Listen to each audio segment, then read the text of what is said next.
Bapak Ibu yang dikasihi Tuhan, selamat pagi. Saudara-saudara yang dikasihi Tuhan, kehidupan kekristenan selalu dekat dengan ketaatan. Kehidupan Kristen membutuhkan sebuah ketaatan kepada Allah. Karena kekristenan tanpa ketaatan kepada Allah bukanlah sebuah kekristenan yang sejati. Oleh sebab itu pada pagi hari ini kita akan bersama-sama melihat, kita akan bersama-sama menelaah sebenarnya bagaimanakah kehidupan yang takut akan Allah. Bacaan kita terambil dari Pengkhotbah, Kitab Pengkhotbah, pasal yang terakhir, pasal 12,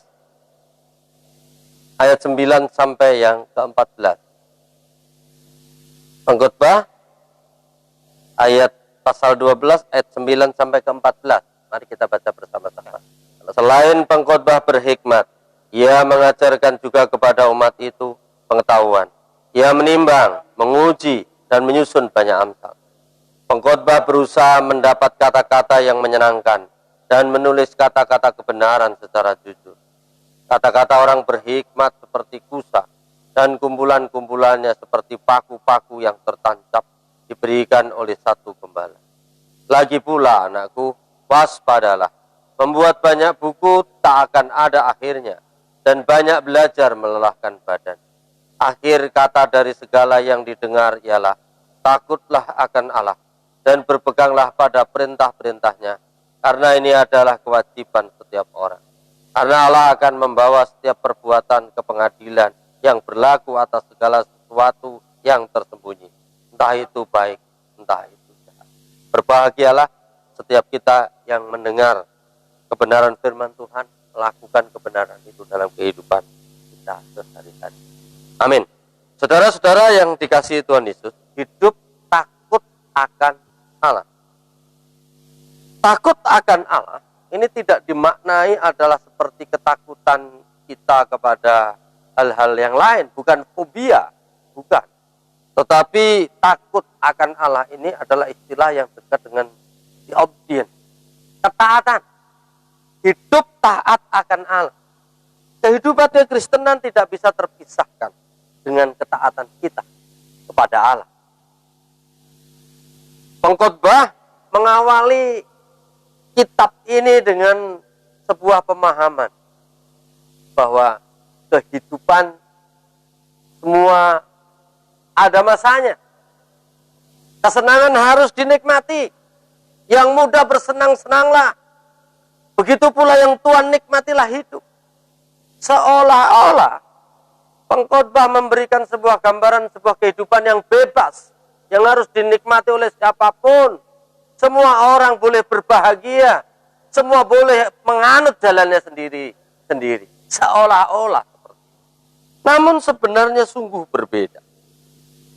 Di balik perkataan-perkataan yang menyenangkan, di balik kata-kata hikmat dari seorang pengkhotbah ini, pada akhir dari kisahnya, dia tetap mengingatkan kepada umat. Nulis buku melelahkan badan. Bekerja keras jungkir balik juga melelahkan badan. Tetapi ingatlah,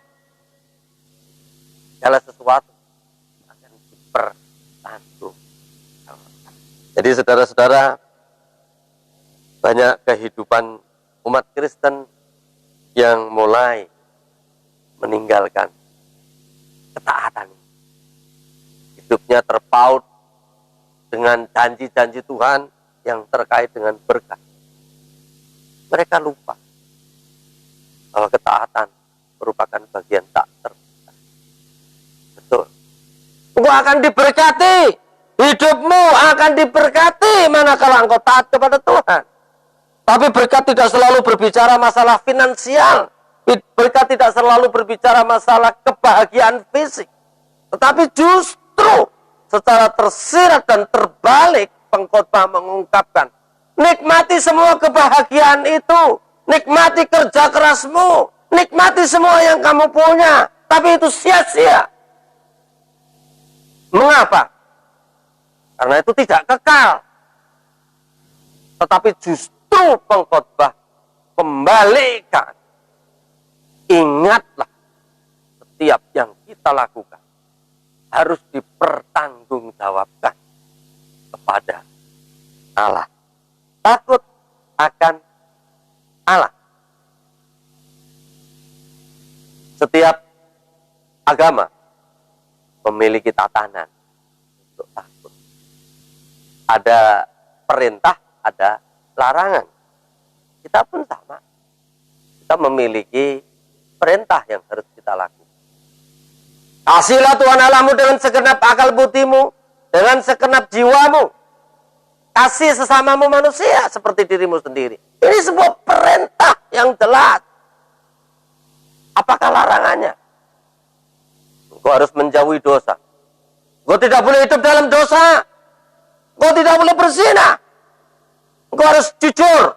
Engkau harus taat. Inilah yang harus kita lakukan. Saudara-saudara yang terkasih,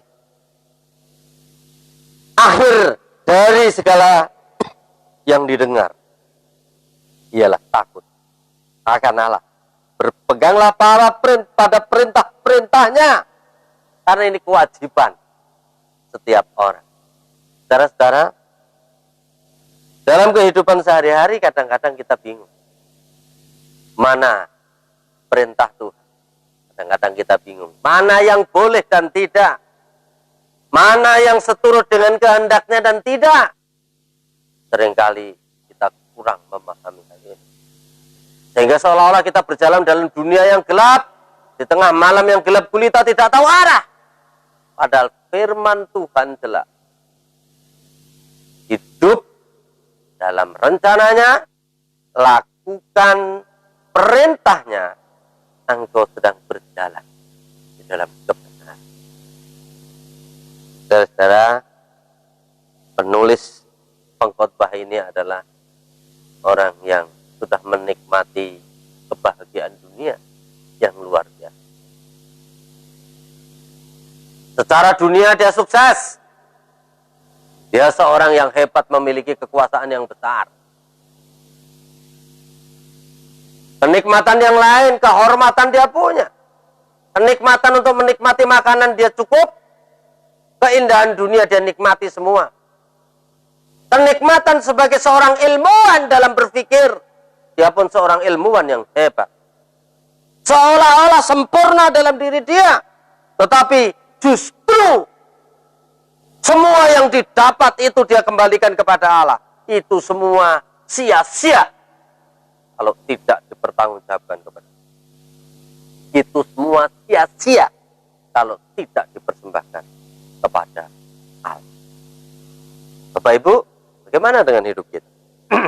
Hari ini kita berjuang keras. Pagi-pagi kita sudah bangun, saudara berdoa. Sesudah itu pagi-pagi yang ibu-ibu masak, yang bapak-bapak menyiapkan banyak hal berangkat bekerja. Anak-anak sekolah, kuliah, malam-malam mengerjakan tugas sampai pagi, tidak tidur kadang. Statement pengkhotbah ini kadang-kadang membingungkan. Menulis banyak buku itu baik, tapi tidak ada gunanya. Jadi apakah kita terus tidak menulis buku, kita tidak baca buku, yang kuliah tidak mengerjakan tugas, bapak-bapak tidak bekerja, ibu-ibu tidak masak lagi? Apakah begitu? Tidak. Tetapi justru ungkapan dari pengkhotbah ini, lakukan semua itu dengan bertanggung jawab. Lakukan dengan all out. Karena semua yang saudara lakukan harus dipertanggungjawabkan di hadapan. Perkataan ini seharusnya memotivasi kita untuk bekerja semakin giat, melayani semakin giat, belajar semakin giat, melakukan tugas tanggung jawab kita semakin giat. Mengapa? Karena yang dipercayakan tugas Tuhan kepada saudara, tugas-tugas itu Kalau saudara lakukan dengan baik, itu merupakan bagian dari ketaatanmu untuk melakukan kehendak Allah. Tidak peduli, saudara sebagai birokrat, saudara sebagai aparat negara, saudara sebagai pengusaha, saudara sebagai guru, saudara sebagai dosen, saudara sebagai pelajar, saudara sebagai apapun, Allah menuntut engkau melakukan itu dengan baik. Allah menuntut engkau melakukan itu dengan bertanggung jawab. Karena di sini dijelaskan, Allah akan membawa setiap perbuatan ke pengadilan yang berlaku. Tidak ada satu orang pun yang terlepas. Semua harus mempertanggungjawabkan di hadapan Allah. Tidak ada sedetik pun yang kita lakukan yang terlewatkan di mata Allah. Memang manusia tidak melihat. Memang orang lain tidak melihat. Tetapi ada mata Allah yang terus tertuju kepadamu. Dia mengamatimu, dia melihatmu, apa yang engkau lakukan, dia memahaminya, dan engkau harus bertanggung jawab terhadap semua hal yang engkau lakukan. Karena itu,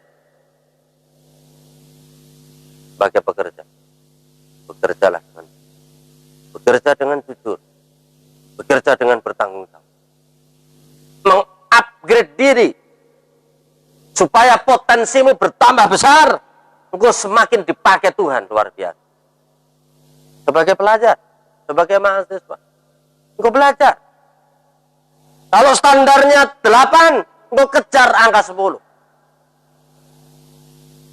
Kalau orang belajar 2 jam, engkau belajar 4 jam. Kalau orang lain membaca 1 buku, engkau baca 2-3 buku. Ini adalah bagian dari karya kita, di mana sebuah bentuk nyata dari ketaatan kita kepada Allah. Taat kepada Allah seringkali hanya dikaitkan kepada perintah-perintah yang tertulis. Tidak hanya itu, ketaatan membutuhkan perbuatan nyata dalam hidup. Karena itu saudara-saudara yang terkasih, mengingat akan hal ini. Yang pertama, engkau harus takut akan Allah. Selanjutnya yang kedua, takutmu harus dibuktikan dengan perbuatanmu. Di sini. Dan yang ketiga, setiap perbuatan-perbuatan itu harus dipertanggungjawabkan kepada Allah. Itulah sebabnya, Bapak Ibu, saudara yang terkasih, kalau ini semua masing-masing dipahami dengan baik, mungkin tidak perlu lagi pengawas-pengawas. Negara ini tidak perlu lagi polisi, tidak perlu lagi hukum, karena setiap orang belajar taat. Setiap orang sudah bisa taat kepada Allah. Tapi mengapa masih dibutuhkan itu semua? Karena banyak orang yang belum taat. Aturan yang sudah ditetapkan dilanggar. Keputusan yang sudah disepakati tidak ditaati.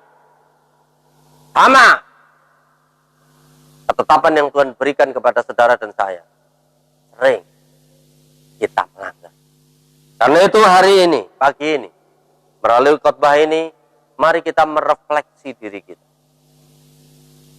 Apakah kita sudah sungguh belajar taat kepada Allah dalam aksi perbuatan nyata? Kalau belum, mari. Ini kesempatan untuk merefleksi diri. Supaya saudara dan saya menjadi orang-orang yang dicintainya. Menjadi umat yang taat. Menjadi umat yang berkenan. Sehingga saudara dan saya akan memperoleh janji-janji ilahi. Hidup bersama. Hari ini memang berat yang harus kita jalani. Di dunia ini banyak pergumulan dan tantangan kita. Ada tantangan kehidupan, kita harus berjuang keras untuk hidup. Ada tantangan terkait masalah kesehatan. Akhir-akhir ini pandemi terus berjalan. Tetapi kita jangan takut. Nah, memang Tuhan sudah mengingatkan kita. Hidup ini tidak mudah. Kita harus berjuang. Ada tantangan-tantangan lain. Seolah tantangan satu selesai, tantangan satu datang lagi. Bahkan satu belum selesai, dua datang lagi. Seolah-olah hidup kita ditekan. Tetapi di balik semua tekanan kehidupan yang berat ini, sesungguhnya menjadi kesempatan yang baik di mana Allah hadir di tengah-tengah kita. Di mana Allah menyatakan kuasanya di tengah-tengah kita, sehingga kita menyadari ada Allah yang turut bekerja di dalam setiap hal yang kita lakukan. Itulah sebabnya saudara-saudara, saudara yang di tempat ini dan yang di rumah, menghadapi pandemi COVID-19, kuatkan hati. Jangan takut. Allah lah yang memegang hidup.